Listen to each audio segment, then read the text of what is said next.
The drive to discover what has fueled our species for hundreds upon thousands of years, and even now we continue to be amazed by what we uncover. We can learn so much by unearthing fascinating mysteries, be that past, present or future, which then leads us to the next puzzle in an ever-ending search for answers. So today, here at Unexplained Mysteries, we will be looking at 3 recent discoveries and what they revealed about the world in which we live.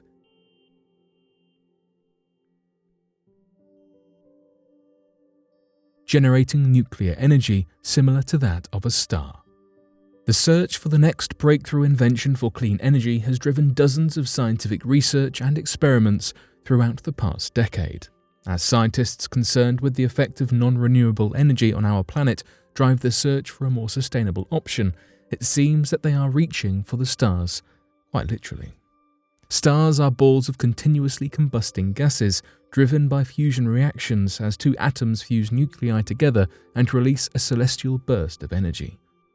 This energy-generating process has long been an inspiration to scientists investigating alternative energy. But the problem is that when fusion occurs in a lab, the energy required to fuse the 2 molecules is much greater than the resulting release.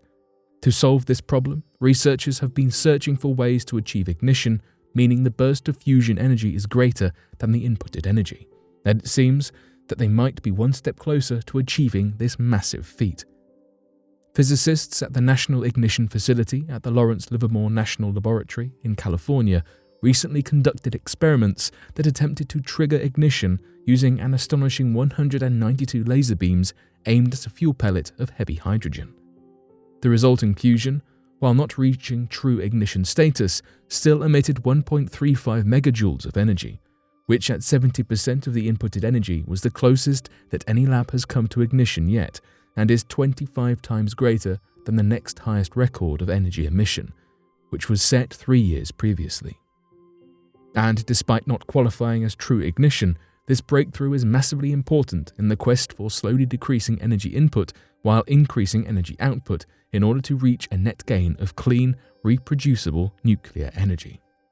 Additionally, not only will the findings help researchers to adjust their own experiments in order to keep advancing the field of nuclear physics research, but the potential for the ability to create energy conditions so similar to the self-fueling explosions that occur in a star means that nuclear components of the cosmos and the conditions that they create can likely now be studied in even greater detail. Jeremy Chittenden, a physicist at Imperial College London, has even indicated that it might be useful in studying the conditions of the cosmos in the immediate aftermath of the Big Bang, leading to a better understanding of the way that our universe was formed.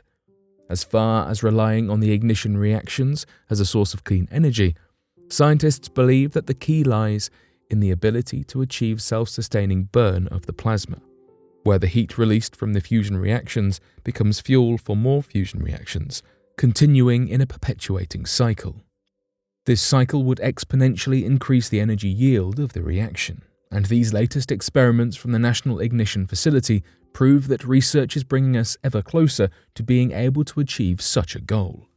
However, for now, the experiments are still undergoing the peer review and publication process, and it remains to be seen what valuable information analysis of the data will yield. Scientists discover ocean dead zone larger than Connecticut. In the Gulf of Mexico, scientists have discovered a dead zone, also referred to as hypoxia. It is an area where the water has such limited oxygen that marine life cannot survive there. This particular hypoxia zone covers a staggering 6,334 square miles, making it larger than the state of Connecticut, and some scientists have suggested that the climate crisis may be behind this abnormally large hypoxia zone.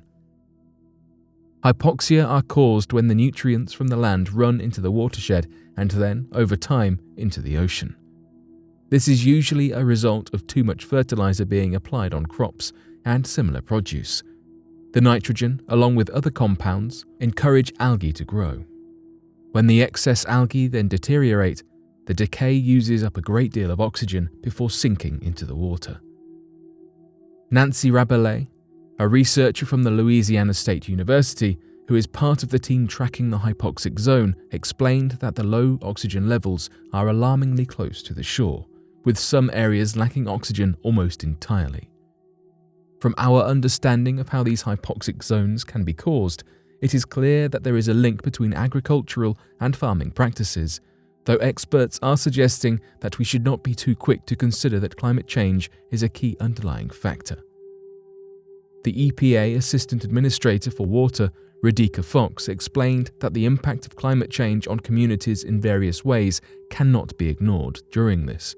She stated, "Climate is directly linked to water, including the flow of nutrient pollution into the Gulf of Mexico." She continued to say, "As we work to address the Gulf of Mexico hypoxic zone, we must consider climate change and we must strengthen our collaboration and partnerships to make needed progress."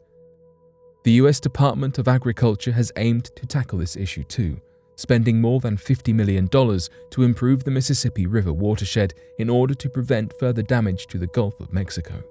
The climate crisis is impacting so many areas of our lives, and it is time to take action and accountability before it is too late.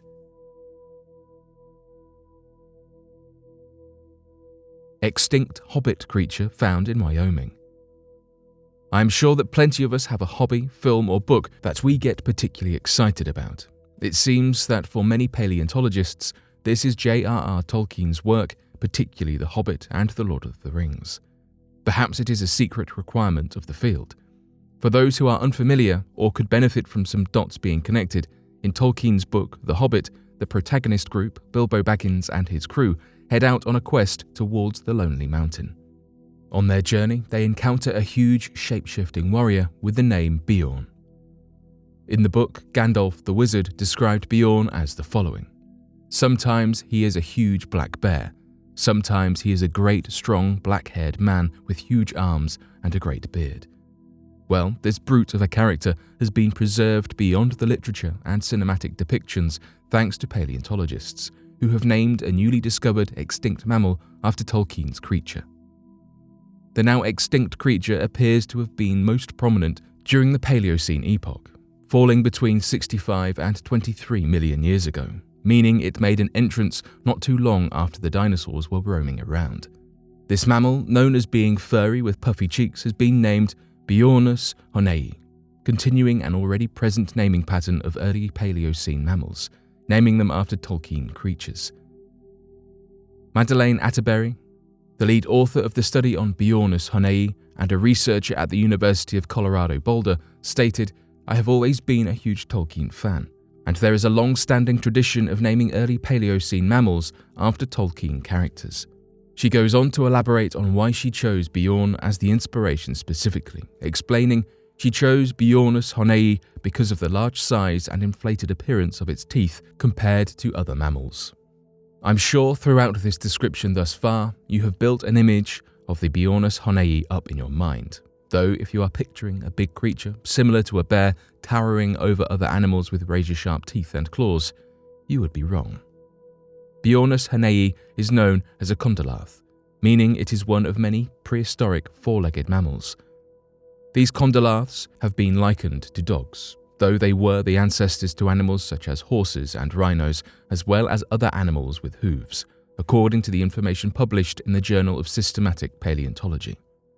However, Beornus honei was far from rhino-sized. This creature does not quite live up to the same reputation as its fearsome namesake. As the lower jaw fossils of Beornus honei suggest, he was in fact no bigger than a house cat. Following the reign of the dinosaurs, there were plenty of small mammals that began to rule the roost. Many condylarths were comparable to the size of a rat, making the Beornus big by comparison. This, coupled with the large teeth and puffy cheeks, brings a little more logic to the brutish Tolkien namesake. Many small mammals thrived following the extinction of the dinosaurs, with two other condylarths, similar to Beornus, yet distinctive by their teeth, Conocodon hettingeri and Miniconus genanae, also recently being discovered. While the insight into the Tolkien naming tradition is entertaining, the real research and revolutionary conclusions that are being drawn here are fantastic and open up more research possibilities.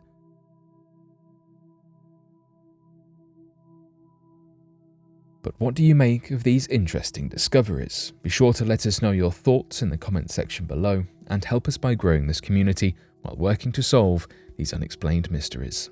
Thank you for watching, and don't forget to subscribe for more videos.